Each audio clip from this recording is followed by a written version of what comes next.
Welcome to Lighting for Profits. All right. Powered by Emery Allen. Here is your host, Ryan Lee.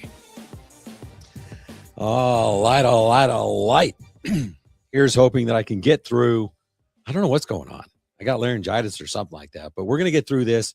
My favorite portion of the week is doing this podcast. So get to interview some awesome guests and get to nerd out on how to grow an outdoor lighting business. Who would have thought that we could do a podcast about outdoor lighting? So certainly a lot of fun. Looking forward to the show. Today we got Mr. Jim Hardaway. Jim is the COO of Novelty Lights, and it's going to be a good conversation. Novelty Lights came to Light It Up Expo this last year, and appreciate their support for what they've done in the industry and what they're doing. So we're going to get an update on their business, but really kind of dig into what Jim's role is there and how he adds value to Novelty Lights and also to the outdoor lighting industry. So if you're looking to grow an outdoor lighting business, probably more specifically, we'll call it a holiday lighting business, today's your day. But before we have Jim on, I'm going to talk about something that doesn't really matter what business you're in. This will be a helpful topic. So excited to have Jim Hardaway on. By the way, we are trending. Just looked this up. Just heard that we're the #1 landscape lighting show in Denver, Colorado. Yeah, I don't know. Kind of weird. So guys, thank you. Thank you so much for your support. We have more reviews on Apple now. We got more on Spotify. It's just, thank you guys so much. If you're bored and you have not done the review yet, go hook me up. Go do it. A couple quick announcements. Friday fly-in, if you're in Landscape Lighting Secrets. This is a members only event. It's free for all members. July 10th at my house. July 10th. That's coming up in like 6 weeks. Make sure you register. It's free, but we got to know the head count for food and stuff like that. So Friday fly-in, July 10th at my house, Illuminati members only. And I don't have a lisp. It sounds like I have a lisp today, but I got a cough drop in. September 9th and 10th, Park City, Utah, Secret Summit. Okay. Secret Summit is our members only event. And this year we're going to do something different. We are inviting a select few vendors. So we sent out an email. If you don't know what I'm talking about and you're a vendor and you kind of want to be there, send me an email, support@ryanleecoaching.com. Darcy can get you all those details. But it's going to be a great event, 2 days, Park City, Utah, September 9th and 10th. Again, we got Jim Hardaway, the COO of Novelty Lights, joining us in just a few minutes. And what I want to talk about, so this last weekend, just a few days ago, went camping with my son, Max. And he's on the mountain bike team. He's going to be a freshman this year. So he's on the high school team. And it's kind of cool that they even have a team, right? I remember in Texas, they had a team, they had a gun club. Oh, that is sick. They don't have a gun club here, but they got a mountain bike team. And so we go camping, and basically the mountain bike team has this annual team camp. And so we're going camping, and he's 13, so I'm trying to teach him how to take care of himself, and trying to tell him to teach him how to be self-sufficient. And so I'm delegating, he's helping me with some things on the trailer, and he's doing a great job. I'm like, hey, did you get this? Did you get that? And he's helping me load the bikes. And I was asking him a few things like, hey, did you get that? And he's like, oh yeah. And certain things was like, wait, you almost forgot your helmet? You almost forgot your shoes? They were kind of normal things, but he ended up getting everything. So we leave, and I'm brushing my teeth, and all of a sudden he goes, I'm like, hey, you going to brush your teeth? And he's like, oh man, yeah, I forgot my toothbrush and my deodorant. And I'm like, oh great. We're camping for 2 nights. No toothbrush, no deodorant. And he's 13 years old, going through puberty. So this is not a good thing. But the good news is we did have his bike, we had his helmet, we had his gear. So I'm like, that's really all we needed. We're there to have fun. But it reminded me in business how important it is to have checklists and really delegated responsibilities. I remember when we were in growth mode of our lighting business, I used to answer the phones, and then I used to do the ordering, and then I used to do the installs. I used to do everything. And then as we grew, my brother kind of started to oversee the installs. So now I wasn't doing installs anymore, but I was doing the phones and ordering. And then I hired an admin and she was doing the phones. So now I was just doing the ordering. And then finally I delegated everything. I was like, cool, I don't have to work as much anymore. Right. So she was doing the ordering. Well, she was doing the ordering. Then the guys would go to the installs. We had problems. Like the guys would show up to an install and then be like, hey, we're missing 2 lights. And I'm like, what do you mean you're missing 2 lights? And I look at my thing. I'm like, I ordered the 2 lights. So then I go to my admin. I'm like, hey, did you order these lights? Yeah, I ordered the lights. They were there. I put them out. Like she had like signed off on it. Well, the guys, didn't get them for whatever reason. Either they were in a wrong spot or in a wrong box or whatever else it is, right? And so we figured out that we had to change our process, and we basically just had a checklist. So the guys would have to sign off on like actual that did they actually get those fixtures? Did they see them before they left the shop?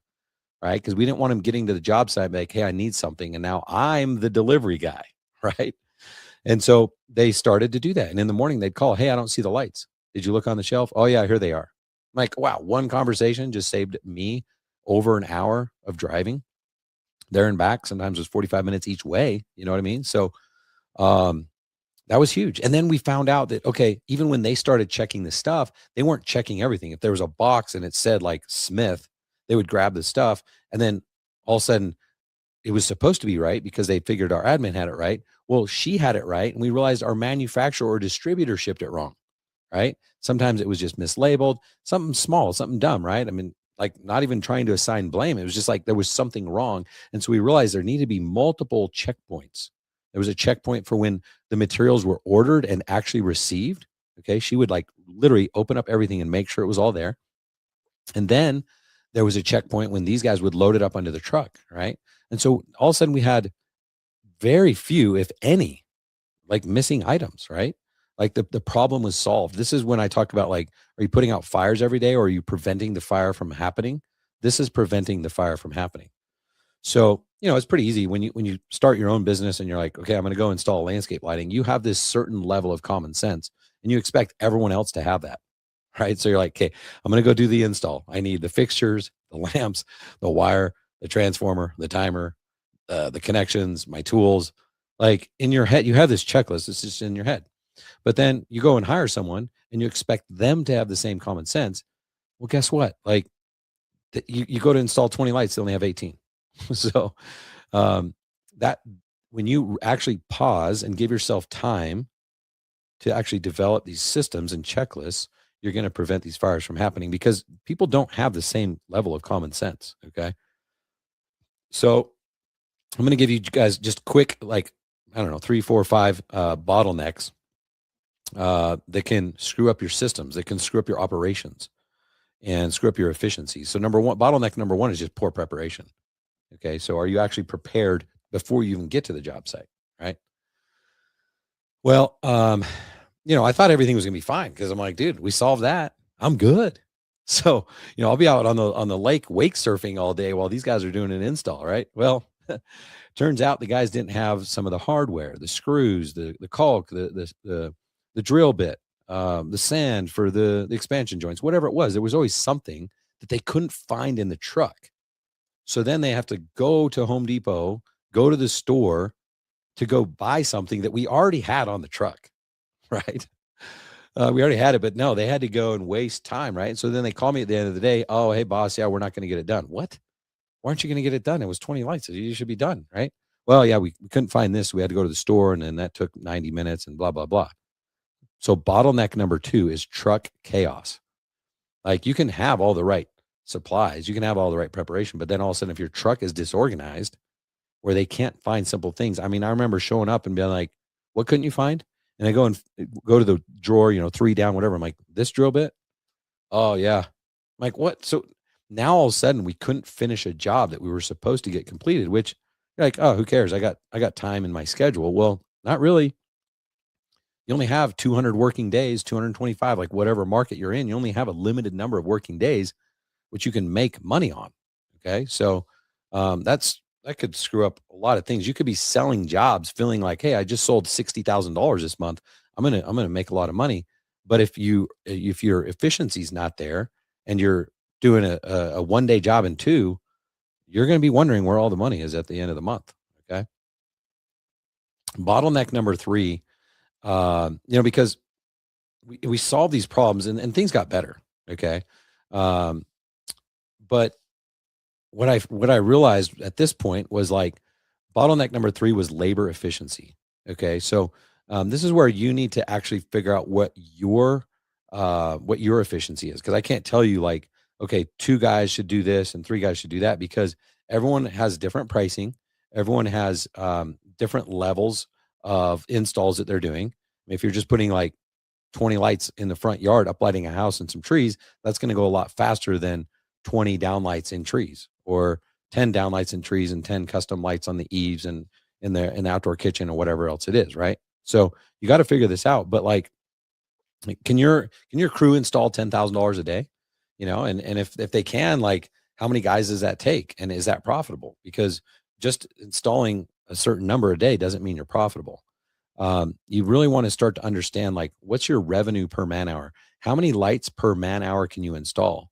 It seems like it's about 1 light per man hour on average, which as I talk to people. But what are your numbers? Okay. Um, Let me give you an example. If you're installing on average, $10,000 deals. Okay. Let's say you're selling, let's say you're selling a $10,000 deal on average. But your crew, let's say you got a 2-man crew, they're only capable of installing $4,000 a day. Okay. That's just their capacity. And maybe sometimes it's 5,000 and sometimes it's 3, whatever. But let's just say on average it's $4,000 a day and you're selling $10,000 deals. Well, that $10,000 job is automatically going to be a 3-day install because their capacity is 4,000. So 2 days is 8,000. Like, something's got to give. Either you hire a third person and make their capacity 10,000, in 2 days, make their capacity 5,000 a day, or you got to, you got to change something, because if your like daily overhead is costing you, $2,000 to $3,000 a day, you're just not going to make any money doing that. And this is where I see people selling jobs but not making money. So you could also raise your price. Some people are afraid to do that. Depends on if you're already at like, $600 a light selling $10,000 deals, you might not be able to raise your price. So you might have to fix your capacity issue, right? But the point is, you need to be aware of these things in order to fix them. So look at your labor efficiency. See what you're at. If your average job is $4,000 and your guys can install $4,000, and that's what you do every day, and that means you can knock out $20,000 a week, and that works, then that works, right? Just know your numbers, what works best for your company. If you go ask on a free Facebook group, like, what is the norm? Well, the norm isn't the same as what it should be for you, because someone might live in the market in Wisconsin is different than the market in Florida, different than the market in Texas, right? The seasons are different. All these types of things are different. The labor rates are different. So make sure you guys look at labor efficiency. And then the fourth callback is really just rework and callbacks. I mean, how many times is that happening in a week? How much money is it costing you? There's the obvious of like, it's costing you money to go. Now you can't go just like do another job because you're fixing the current one. But is it also potentially costing you a relationship? When I look at people's businesses and I see, okay, how much repeat business do you have? How many referrals do you have? Sometimes like it's the dumb things. Like, it's like, well, yeah, if you would have just not had callbacks right after they spent $12,000 with you, you would have gotten a referral, but now you didn't because of one dumb mistake, because you didn't set the timer right, because you didn't have the right checklist to make sure you didn't leave tools. You didn't walk the property 3 times before you left. You didn't clean up trash, whatever it was, right? And so, um, what is the opportunity cost, not just the actual cost of callbacks and rework? And the opportunity cost is way bigger than the actual cost. I'm telling you that. So that's the fourth bottleneck. And then finally, the fifth and final bottleneck is really just owner dependency. Can the crew install without you? Can orders be placed without you? Can the office staff schedule the job? Like, can the sales team go sell it, and then the office staff, um, order the materials, get it scheduled, and the crew go get it done? Because this is probably the biggest constraint. If the business is dependent on you to do these things, then how are you going to find time to grow? I interview business owners every single week. And when I ask them about like, okay, where are you trying to get? Where are you trying to be? Sometimes people don't have very clear answers. They don't have a very clear vision. And at first I was like, why, how do you, I was judgmental. Like, how do you not know? Like, how are you, you're a visionary, right? But the reality is you don't have time. You're so busy working in the business. You haven't not set aside time for visionary time. You haven't set aside time to plan. You haven't set aside time to prevent these fires from even happening. And this is where the money is made. If you can get rid of this owner dependency, now suddenly you can find time to analyze your marketing and see what's working. What lever should I double down on? What lever should I turn off? What are some strategic relationships I could go after to help really put fuel on this business, right? And so I promise you, like, working harder is not, that might work for a sprint. It might work for like this week, maybe this month, maybe this year, but like it's not the strategy. Okay.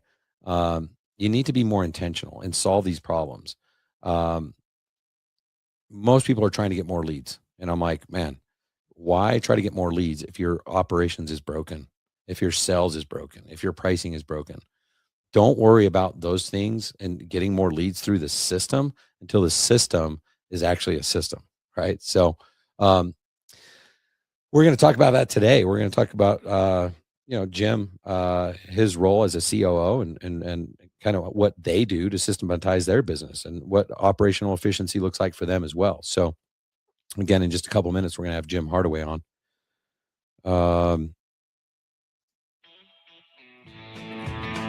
I don't know why I just felt like a country day.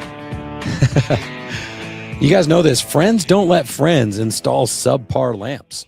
So Emery Allen, luckily, makes premium LED lamps for lighting professionals who demand the best.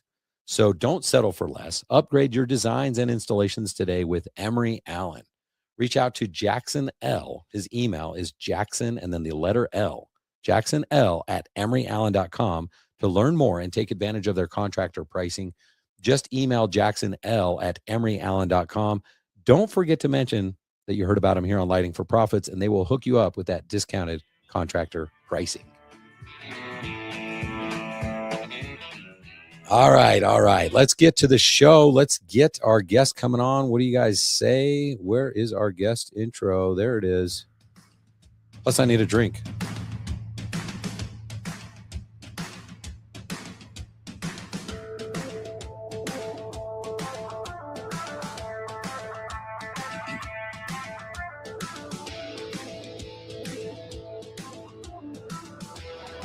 Welcome to the show, Mr. Jim Hardaway. What's up, Jim?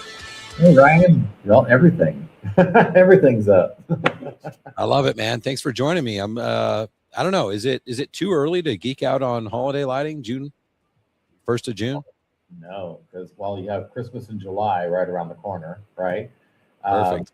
And there's a lot of Christmas lighting that is actually bought in different holiday periods. Like we've got the America's 250 happening, so C6 strawberry lights in the red, white, and blue configuration, RGB color changing, programmable lights, that can be used on America's 250 coming up. So there's always something to celebrate. Yeah, I agree. I totally agree. Well, thanks for coming on the show. Thanks for coming to Light It Up Expo. I appreciate your guys' support there. Light It Up is really all about bringing together the landscape lighting, the holiday lighting, the permanent lighting industries together because there's so much overlap. And I think, even if I'm a listener right now thinking like, oh yeah, I don't do a lot of holiday lighting, or if I do, I wait till October. Like you said, like, well, why not just send a quick email, a text to your clients and remind them that it's the 250th year of America and they should have red, white, and blue lights all over their house. Like, I mean, there's opportunity to combine these industries for sure. So appreciate your guys' support. Yeah, absolutely. Do you want to just do a quick introduction of who Jim Hardaway is and who Novelty Lights is? Sure, I'll make it as quick as I can. I've been in lighting for 37 years, all aspects of the lighting industry, from entertainment lighting, club, theater lighting, architectural lighting, general commercial lighting, landscape lighting. Kind of ran the gambit. And full circle, I'm back to almost where I started with the entertainment side, with the holiday lighting. So in my career, I've done all sorts of different things. I've been a product development person. I developed the first solid state RGB laser projection systems. I'm sure you guys Really? have seen, yeah, and I'm sure you guys have seen those little red green lasers that project on the front of the houses that do all of that, the laser lights on your house, sparkle effects or whatever. So I came up with that concept years ago, and someone else, of course, took it and made it cheaper and yada yada yada. So I didn't make $1 million off of that one, but it was a lot of fun. So I've been doing a lot of things in the lighting business, and I always find joy in holiday lighting. What is it about the holiday lighting industry that you love most? Well, I think just lighting in general is, so someone told me years ago, once you get into lighting, you'll never leave. And I didn't understand that until halfway through my career. Then I totally got it. And I think one of the basic premises of it is like lighting brings joy to people. From a residential lighting perspective, your inside lighting or your commercial lighting, interior lighting, it's mostly about comfort and security, right?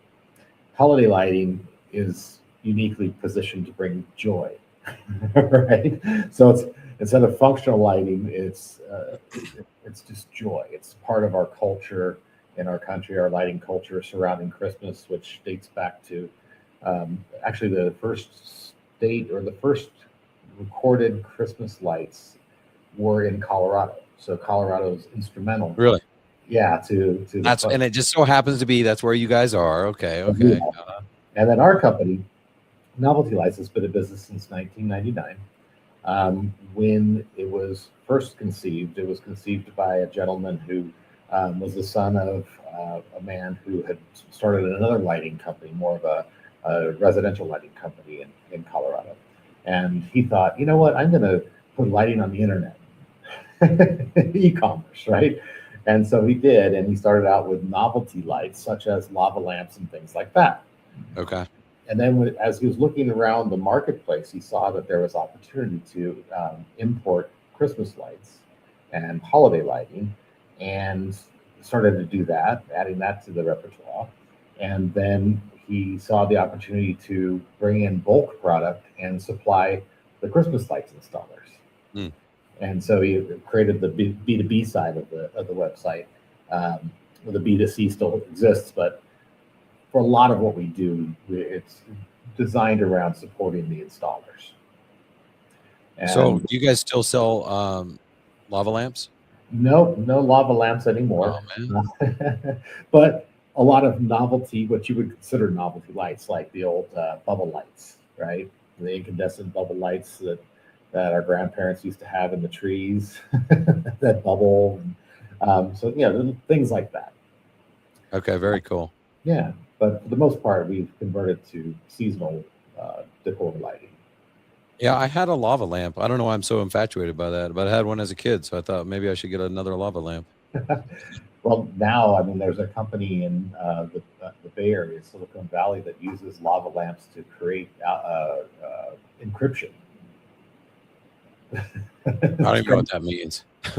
So, like the way the bubble, they created some system where there's video cameras on it, and then the way the bubbles are Really going, it changes the algorithm for the encryption. It's crazy. I knew that. So that's how Facebook and Google does it. Okay. It's all lava lamps these days. Yep. Lava lamps. So I want to talk a little bit about, well, there's a few different angles I want to go. I don't know. Like, so, we deal with you, like you said, you're selling to business owners. I feel like you guys have a certain perspective that's different than, like, if you go into like a Facebook group and contractors are like talking about things they want or things that they struggle with. You guys have a different relationship. You have a different side to that. I feel like most business owners, their passion is what fuels them. I mean, they're addicted to light. They're addicted to what they do. They love what they do, but they're just not usually good at running a business. So I'm wondering, I'm like, maybe they should be the COO of their business and then hire a CEO, or maybe they should be the CEO and hire a COO. Talk to us a little bit about the difference. Like what, as you've gone through your career, you've had lots of different positions and you guys are a pretty big company, but like, what does a COO do that's different than like the owner or the president? So part of it is when you were doing your intro, I thought, wow, Ryan already knows what it's like to be a COO because you're talking about systems and information. You can't see it on my back wall, but there's a Gino Wickman quote that I have on my back wall here. It says, "Systemize the predictable so you can humanize the exceptional." Right? Nice. So I'm all about the systemization portion of it. So when I came to Novelty, which is a couple of years ago now, Novelty is part of a 3-company group. I've been involved with that 3-company group since 2004. I've held titles of CEO. I've held titles of vice president of sales and marketing, et cetera, et cetera. Really? But they asked me to come here and be the COO of the company, which basically I'm running the company from a day-to-day perspective. I'm running the operations. I'm overseeing the sales and marketing. I'm overseeing human resource. So pretty much all aspects of it. And then the other part of it is I also have to take the other portion of my experience with lighting, which is market research, seeing what the competitors are doing, being either a fast follower or an innovator, and trying to inject new ideas into the product segment as well, or going to trade shows and seeing opportunities in product from that perspective and trying to get to the market with it faster than others. So it's very comprehensive as what the COO does. One of the things that in my last position where I was actually more of what's called an integrator. And as an integrator, companies have a visionary.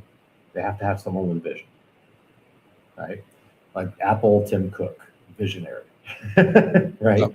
And then you also have to have an integrator, which is usually the ops person that is integrating the vision within the organization. So there's nothing wrong with not being the visionary inside of your company. You just have to know your role and then hire someone to fill the seat of visionary or a CEO or CFO or whatever, right?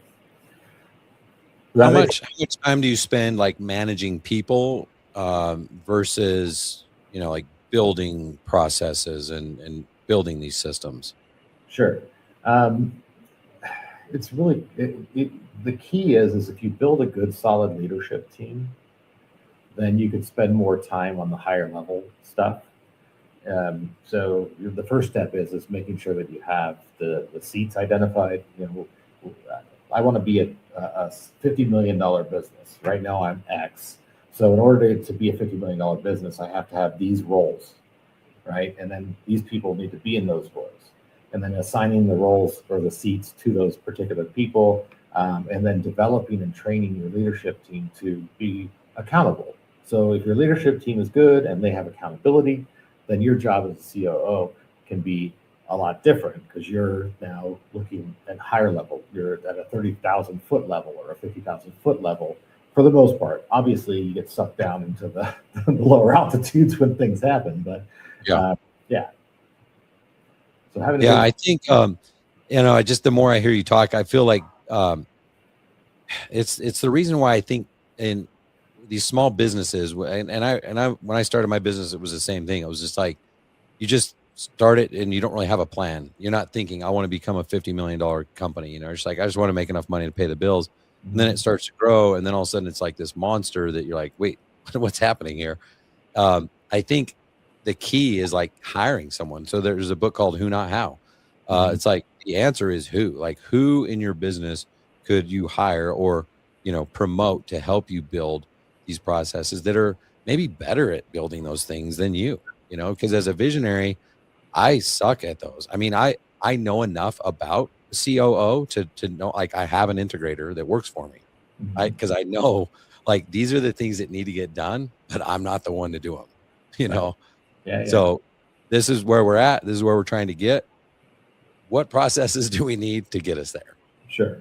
And I mean, to keep it simple, and a COO is like an orchestra leader. He puts the band together, the orchestra together, and he conducts the orchestra and makes the music with the orchestra, right? If you're an owner operator, it's a little bit different, but at some point you have to recognize where your limitations end and other people's begin, right? Um, all my career, I've kind of likened myself. I've owned my own businesses before, and some failed and some were, right? Um, but I likened myself to be a kingmaker and not a king. So I know my role. I know what my strengths and weaknesses are. I stay out of accounting because I suck with numbers. I can read a P&L. I can read all that stuff. I can interpret it. I can understand where problems are in it. But yeah, don't have me do like calculations. Yeah, no, that's huge. Yeah. I think a lot of people are afraid to hire too because they think, like, again, we always think our common sense is everybody else's, right? And so I'm like, well, man, I'm afraid to hire Jim because like then he'll just want to start his own business one day. He's really good, but like then he'll want to start his own business. Like, well, no, Jim's already tried that. He already knows like I like the way you put it. Like, I don't want to be a king. I want to be a kingmaker. Like you can help build the kingdom and still make a lot of money, get a lot of accomplishment, get all the things that you want internally. And not everyone wants to start their own business. Just because you're a visionary, just because you want to start your own business doesn't mean everyone else. And everyone kind of does want a side hustle because that's like the trend with Instagram and everything else. But then they only have to try it once or twice to realize, okay, maybe this isn't for me. There's a lot of risk. There's a lot of things that you have to do and be willing to do as the owner of the company. So yeah, I appreciate you sharing that. Yeah, I think early on, wherever, first of all, I think the people that start their own businesses are very brave people, right? Yep. They're taking on an assigned risk, and sometimes it's calculated, sometimes it's not calculated, right? The calculated is safer, of course, right? But I love when people start their own businesses, and I think that gives people um, they have a strength that not everybody has, right? And they have that self-assuredness, and they're willing to take those risks. But at the same token, folks need to look outside of themselves. And first of all, setting goals is a very key, important thing. Like I set my goals 32 years ago in the business of where I wanted to be, right? And I created a plan to get there. So I think that's kind of a key aspect to it as well. Yeah, nice. Cool. Well, let's talk about, I guess, kind of the industry. You said right now is trade show, or did you finish trade show season? I still have another 2 shows coming up. Okay. We did 14 this year. Yeah, so 14 shows. Yeah. Light It Up was one of them. But what was Light It Up? I mean, it was our second year. I hope it was good. I hope you guys are coming back. Was it good? Yeah, we're going to come back. Again, I like to empower my people. I mean, the first year I came here, I managed every aspect of all the trade shows, and I went to 99% of them. I have confidence that my people can execute trade shows now. So I let them go out and do a lot of these shows. I didn't actually go to the landscape lighting, the Light It Up show. But the feedback that I got from my people is that they want to do it again, that they felt it was beneficial and worthwhile. It has a different jam than some of the other ones that we do, which is good because I like unique things. Cool. That's awesome. What else is new? You guys just moved to a new place. You guys are working on your own business. What else is happening? Yeah, so we actually maxed out. We were in the last location for about 10 years, and we maxed out our space. We couldn't grow anymore. It was 72,000 square feet. Originally, it was smaller. Then we rented another building across the street from us, and it was very complex because we're in the busy season. We're shipping thousands of orders a day, right? So bringing stuff from one building to another. So we knew that we had to get into one facility. So and in order for us to grow, we had to increase our product mix, bring in new product categories and stuff. And so in that, we found a new building that's 92,000 square foot with 32,000. Yeah, so it's big. It's all one facility. So we don't have to have that inefficiency that you're talking about of doing fulfillment, of backfilling inventory into our rapid picking zone. But anyways, we're happy. We're in the middle of also launching a new brand, new building, new brand logo. new, kind of more of a different vision from the company that we've been working on Nice. for years. So we're really excited about it. When will that be launched? So the new logo is going to be official, I believe, in July. As far as when, so we're kind of rolling it out like something big is coming, right? And then what we also want to do is we want to get our showroom done. So we have a new showroom. It's a 3,000 square foot showroom that's going to have a lot of commercial decor in it, as well as all the functional supplies that all the installers from the local market, they're going to be able to come in and shop very easily with the new showroom. So that should be done. My goal is by the end of June to have the showroom ready. Then we'll do a soft launch of the new building. Then we'll have a lot of social media going on about it. Nice. Hey, that's awesome. Congrats on the growth. That's cool. Thank you. You know, I think it's interesting because if someone's been in the industry a long time, like I'd say, I don't know what long time means, but let's say over 15 years, Mhm. they're of the mindset of like, oh, you know, back in the day it was good. It's dying and like all this stuff. And here you guys are expanding the warehouse, getting into new product categories, stuff like that. So it's really cool to see. It's challenging.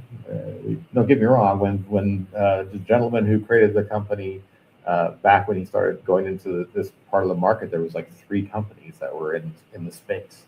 Now there's 20 plus, and direct competition with China selling on TikTok shop. So there are still challenges, but my favorite line from Jurassic Park, that life finds a way, well, business finds a way, right? Yeah. When you look at like what you guys offer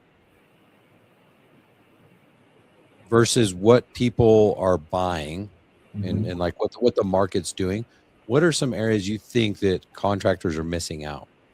Like maybe it's just lack of knowledge or lack of training or whatever it is, but you're like, man, I don't know why they're not doing more of this, because this is a mover. They're not taking advantage of it. Well, I think that to a certain degree that they're starting to take advantage of it, especially if they're also incorporating permanent lighting. Our sister company, American Lighting, is launching a new permanent lighting solution, and we'll be selling that as a distributor for that, because it has a role in the marketplace. It doesn't replace Christmas lights, but it's a nice add-on to Christmas lights to prevent having to go up on ladders and put C9s across the roof line, right? So I think to a certain degree that they are. I think making sure that you're because the season is short, and if you don't make the money that you need to make in the season, and that's due to a supply issue, like you're buying from the wrong company that runs out of things and whatnot. I think that's important for landscapers and folks that are doing the in-season Christmas lights installers. They should make sure that they're buying from folks that aren't going to run out, or that the color temperature of the white's not going to change the next year. And Yeah. things like that, right. Well, I like what you said earlier, how like holiday lighting, you know, you compare it to some other types of lighting, like holiday lighting brings joy, right? Mhm. And for years I used to say like people need landscape lighting. If they don't, they're going to die, and all this weird stuff. But and I actually truly believe that people need light in their life. But I had this like epiphany, I don't know, maybe a year ago or something like that. And I was like, you know what? The coolest thing about lighting is that people want it. Mhm. It's not a demand, like a need, like, oh my gosh, like I have to have my air conditioning on because it's literally 110 degrees outside. Like you need air conditioning, you need water, you need these things, right? So, but that's the coolest thing about lighting is like people buy it because they want it. Like people go on vacation because they want it. They don't have to go and spend 10, 15 grand on a vacation. They just want to, you know, and that joy lasts for 7 days when they're on the vacation. With lighting, it can last every single night. You know what I mean? So like I don't know. It's one of the coolest things about our industry is like it's high margin. You can make a lot of money, but you're actually giving people what they want. Like they need a roof, but it's not like, okay, 50 grand for a roof. Like, yeah, I know I need that, but it doesn't feel good. It doesn't Right. bring joy. Lighting, like actually brings joy. Like, man, that looks so good. It makes me feel a certain way when I drive up to my house, when I go to my backyard. Like you feel that. Absolutely. And in landscape lighting and landscape lighting that crosses over as architectural lighting, because there's the uplights and your cylinders and things like that, right? Yep. It accentuates people's largest investment in life. Like your house is your largest investment in life, other than your kids and their education, probably. But when it comes to physical things, your home is your castle, right? And so by being able to illuminate your landscape lighting and your architectural features of the house that you've worked so hard to build or to buy, it brings a sense of joy and accomplishment to you as you're pulling up to that house. It's an emotional experience. How much, because it is, we'll call it like it's a joy. It's not a demand type call. How much does your business, like Novelty Lights, how much do you guys fluctuate with economic trends? Like if the economy is going to dip this year, are you guys dipping on par with that? Are you able to like be an anomaly? Like, Well, again, it goes back to it, and we don't do a lot of landscape lighting. It's mostly well, just holiday lighting. Yeah.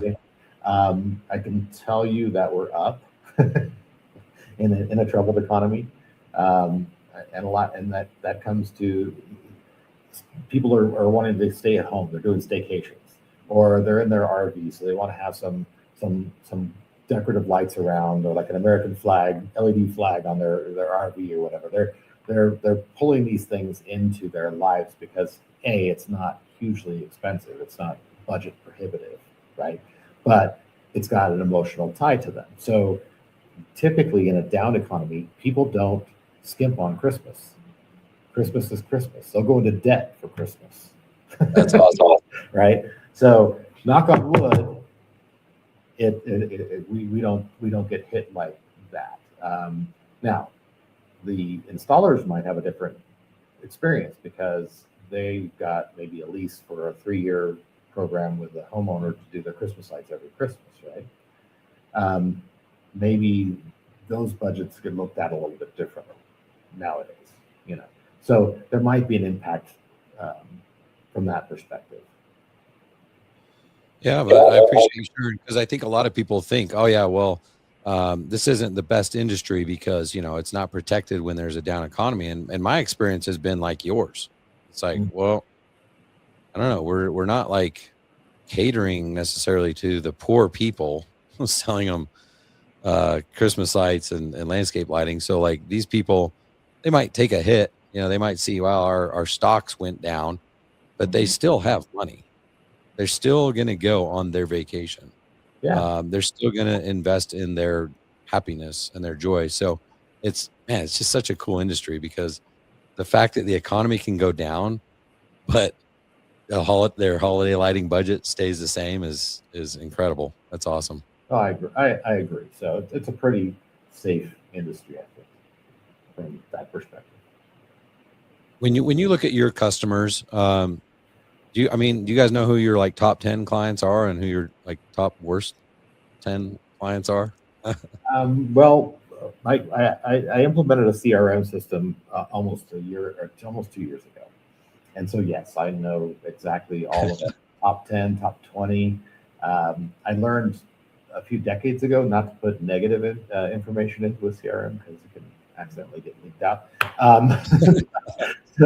So we know who the top ones are, and through the data, I know which ones didn't buy again, and then I can go and approach them in a different way to bring them back to the fold, so to speak.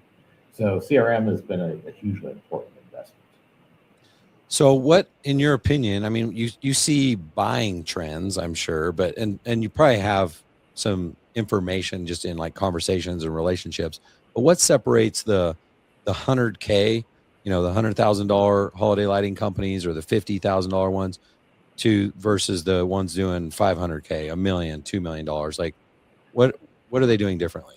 I think a lot of it is systemization, being able to run crews, more and more crews, add on, like duplicate the process in more locations, right? I think that's a big difference.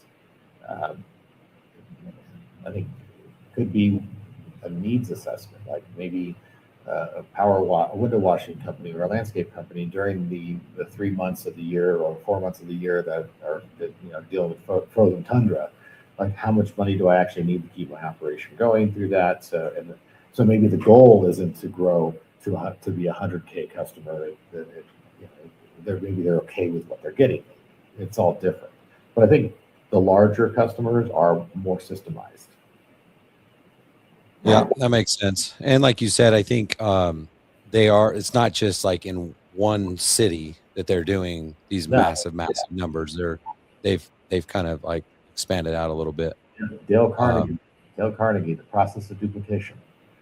There is no new unique business formula. It's the old formula is just repurposed to the new environment, right? It's like process of duplication. I know. I'm not going to say his name, but just because I would say it if he was here, but he was giving me a hard time. He's like, man, you got to come up with some different information. You got to come up with some different content. And I'm like, I'm not in the content game. I'm in the helping people grow their business game. And I'm telling you, these are foundational principles that once people master, I will stop talking about them, but they haven't mastered them. Okay. And it's like, you have the Bible, like until you're like good with the Bible, we're not going to come out with more scripture. Like there's so many things in there that people just overlook. So yeah, I agree. Like there's certain business principles, marketing, sales, process, people. I mean, yeah, technology changes, products change. We got AI, like all these things, but like at the foundational level, there's certain things that need to happen to get to certain levels. Oh yeah, absolutely. So I want to ask you a little bit of, I think this would be helpful for the listeners. If someone wants to, let's say there's someone who maybe they're just like dabbling a little bit into holiday lighting, or they've never done it. What's the fastest path to success to bolting on holiday lighting? From what I've experienced with us, because I redefined our partner program, what it means to partner with Novelty Lights. So when you go to our website, you can actually see clearly what the value proposition is for being a partner. And part of that's discounting, part of that's availability of product, and part of that is lead generation, lead resources, right? So there's a lot of folks that'll put up the signs on the side of the road that says we install Christmas lights, and I'm sure that works to a certain degree. But there's Facebook Marketplace advertising and Google pay-per-click and all sorts of different ways to do it. And we offer, and there's other folks that offer lead resources where you buy leads, qualified leads for that. You follow up with those and try to secure the business. You guys get leads for your partners? Yeah, so we have a lead service where they can sign up for the lead service, and they can buy the lead. Depending on the price, it depends on whether the lead's been just one person buys the lead, or it goes to one person, right, or one company, or if it's a lower price, then maybe two companies get that lead and fight over it. So leads are important, but getting trained is important. One of the things that we do differently is we don't compete against our customers. So we're not training certified installers and then have our own installers going out and doing installations. So we're not competing against our customers. We're solely a supplier for the installers, right? But we have a lot of blogs, and we have an entry-level one-on-one process that you can get access to that teaches you all the basic fundamentals, which is good to know before you go out and invest. So I was going to say, how do you get training? But you log in online, or? Yeah, so we'll go online, and there's a link that says partner with us. You complete that partnership form. It goes to one of our commercial account managers. They reach out to you, ask you a few questions, get you set up with a code that gives you access to all of our back end, which has our training courses, training materials, blogs, etc., as well as a sizable discount for your first year. So you can then invest and spend less and make more margin for your next years and the next years after that, et cetera, et cetera. Okay. So partner. So obviously, if someone's getting started, fastest path is leads, education, anything else? I think that's the key. Well, I'm obviously having supply, right? Now you don't. How The much good news, inventory should they buy to get started? Like, you know, because they're going to need to, like you said, they're going to need some money for advertising to generate leads. I've seen people tie up too much inventory where they're like, yeah, I don't have any money. I'm like, they're sitting on $15,000 of product that they don't know how to sell. But then I've seen on the other hand where people are like, crap, I need inventory. I've sold, I need to sure. get this in. So how much should they have?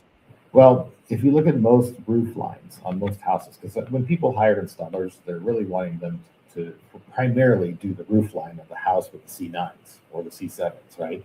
To get that regal, that high-end residential, even spaced, perfectly angled Christmas lights across the front of their house, right? Um, so typically a 50-foot, 100-foot, 500, or maybe just a 500-foot kit that you can cut up and to do six homes using that one kit of materials. The only differential is the most common is warm white. So you'll learn that through our training, that warm white is the most widely adopted color temperature for your C9s. So you can feel pretty safe investing in just a kit of 500 feet with everything you need to do multiple homes. So it's not a huge investment. And then if you're doing business with a company that has a ton of stock and can deliver to you within 2 to 3 days to anywhere you are in the United States, then you don't have to have a lot of initial overhead. So you buy what you need for your leases because you're going to want to have that recurring revenue next year. You're going to sign people up for 3 years in a row to do the exact same thing for 3 years. And then every year you're doing that, you try to upsell them new things to add on to what they're doing initially. Cool. Yeah. What are some of those upsells? What are some things that have really good margin that people should be paying attention to? Tree wraps, where you're wrapping the trunks of the trees, and then the tops of the trees, adding motifs like snowflakes and things, or Moravian stars and other things that light up that make the trees look spectacular outside. Those are great upsells. Wreaths, garlands, lit wreaths, lit garlands, pre-decorated or not. Those are huge upsells. Net lights for your bushes, your reindeer, or maybe a photo op display where maybe it's Santa waving, and people can put their face inside of that and become like an Instagram house. And so there's all sorts of things you can do to upsell. We also have a course that teaches installers how to upsell commercial decor. It's like a 10 PowerPoint series on how to upsell commercial decor, where you can get some large ticket items into your folks' budget over a 3-year period, so it doesn't seem like that heavy of an investment for them, but it gives you the recurring revenue and a satisfied customer. Cool. When you have someone that's newer, or I don't know, maybe they're not, maybe they're 10 years in, but what are some of the mistakes you see like first year installers make? Well, I guess it depends. It could range from buying your lights on Temu to. They're like, wait, why would I pay? Why would I buy from a distributor? I can just buy straight from Temu or whatever. What is the risk with that? Talk to us real quick about if they do that, what they're going to get versus what they think they're going to get. So our company, part of our value add is that, and again, I've actually lived in China. Most of the lights now are made in China, Cambodia, Thailand, Vietnam, etc. Right? More so the latter nowadays. All your intelligent smart lighting, like your youth lighting, permanent lighting, is made in China because it's more high tech and it can't be transferred to these other countries yet. So the pitfalls is if you do that, there's zero recourse. If they ship to you and it's the wrong thing, or they ship to you a substandard product, you're not getting a refund, right? But it looks the exact same, Jim. That's what they told me. It's the same thing. In Chinese, they say "chabado buyanda." It's similar, but not exact. Right? I lived there for 7 years, so I can speak. They do a great job of making it look the same. They really do. And then all of a sudden on the outside, then you turn it on, it doesn't last as long, corrodes out, like all these problems. And you know, it is frustrating even for me. I don't care like where people buy their product. I mean, I want them to buy a quality product for sure, because that's how they're going to scale a business. But if they're buying quality, that's really what matters. But people come in and they think they're going to outsmart the system. I'm like, I mean, these people, they don't understand like the relationships that you guys have, the quality control, all these things that are going into it to make sure that you're putting out the best quality possible. We have an office. Going in shortcut the process, Yeah. Well, we have an office in China, and that office helps us to inspect production runs. So they'll go to all the different countries and inspect production runs. They'll give us a production or an inspection report. We can reject certain things, accept certain things, et cetera. So we do quality control offshore, right? So that's a value add that we provide as well. And the other thing is we have a local address. We've been in business for 26 years. And if something doesn't go right, well, there's recourse. You have recourse with us. And we provide excellent old-fashioned customer service in languages that you can speak. Good point. Well, I guess as we wrap up here, and yeah, thanks for coming on. I really appreciate it. How do people get a hold of you? What's the best way to get if they're interested in becoming a partner? To me personally, the company is noveltylights.com. We also have an 800 number, which is 800-209-6122.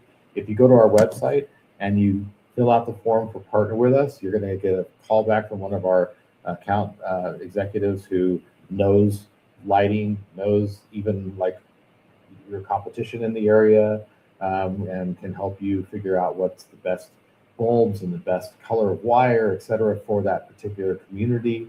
Because we have all of this information in our system, so we can help you get started. If you're existing, we can help you convert to our product. And so the main pathway through is through our contact forms on our website. Partner with us, you'll get the great value. Okay, very cool. All right, so this question could be the last one, and it could be the most awkward one, because I forgot to ask you before we hit the live, before we hit the record button. Are we doing a discount for listeners potentially? Well, that's the way to do it. So if you do the partner with us, and then you can put in your comment that you saw me here on Lighting for Profits, right? And then you'll get the best discount available for a new partner. Okay, cool. Okay, sweet. Could be up to 20% off. Okay, cool. So when you guys go to noveltylights.com, partner with us, make sure when you're filling out that form that you mentioned, Lighting for Profits, to get the best discount possible for you guys. Yes. Good. Well, I'm glad, because I thought, man, I forgot to ask before. And if you were like, no, there's no discount, that could have been on. Well, the good news is I'm the COO. That's another thing that I can do. I can actually just on the fly say, this is what you get. we got the right guy, guys. We got the right guy. So see, this is why I only do business with people that I like. There's just something about it. Even if like I'm gonna buy something and I'm gonna save 50% or some crazy thing, like if I don't like that person, I just can't do it. I gotta like the people. I can trust me. Yeah, I got it. Well, awesome, Jim. Thank you so much for coming on here. Anything else we need to let the audience know before we wrap up? No, I think we've covered pretty much everything. Good deal. Well, thanks again for being on the show. You guys go to noveltylights.com, fill out the partner with us form, mention Lighting for Profits in there.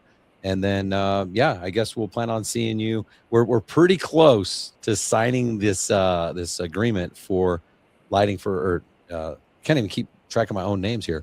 Light It Up in 2027. But right now, just pencil in the first week of March, because it should be that, but it's not inked yet. You know what I'm saying? So well, when it drops, I'm sure I'll get an email from you. Yep, we'll definitely reach out. So thanks for being part of that. Thanks for being part of the lighting community and for everything you guys do there at Novelty Lights. Thanks a lot, Jim. You're welcome, Ryan. Take care. All right, guys, go make it happen. Go hire a Jim. Go hire a COO. Get your business operational, efficient. Let's go.